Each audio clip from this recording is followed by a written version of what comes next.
আচ্ছা বলেন তো, ঈদ কাদের উৎসব? আওয়াজ দিয়ে বলেন, ঈদ কাদের উৎসব? মুসলমানের উৎসব। ঈদুল ফিতর, ঈদুল আজহা মুসলমানের উৎসব। আর মেলা কাদের উৎসব? কিন্তু এটা কি দেখা যায়, ঈদও মুসলমানের উৎসব, ঈদুল আজহা ঈদুল ফিতর মুসলমানের উৎসব, মেলাও মুসলমানের উৎসব। এখন আপনারা যদি ঠিক বলেন তাও ঠিক, যদি নাও বলেন তাও বাস্তব। এখন হয়ে গেছে ওদের উৎসব আমাদের। আর ইব্রাহিম আলাইহিস সালাতু ওয়াস সালাম কী করলেন? সবাই যখন প্রতি বছর নেয়, এবছরও মেলাতে চলে গেলেন। তারা তাদের কাঙ্ক্ষিত পূজ্য দেবতাকে নিয়ে অথবা বিভিন্ন কৃষ্টি কালচারের মাধ্যমে তারা মেলায় চলে গেলেন। তারা বিভিন্নভাবে উলুধ্বনি দিচ্ছেন আর মেলায় চলে যাচ্ছেন। ইব্রাহিমকে তার পিতা বললেন, ইব্রাহিম চলো বাবা মেলায় চলো, সকলে যাচ্ছে চলো।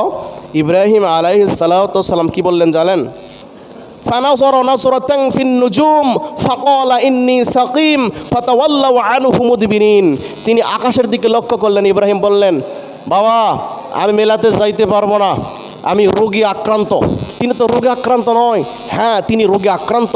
তার চোখের সামনে তার স্বজাতি শিরিক করে মুশরিক হয়ে জাহান্নামের পথে চলতেছে। তিনি এগুলি দেখে ব্যথায় ব্যথিত হয়ে তিনি তার জাতিকে নিয়ে চিন্তায় পেরেশানে রোগে আক্রান্ত।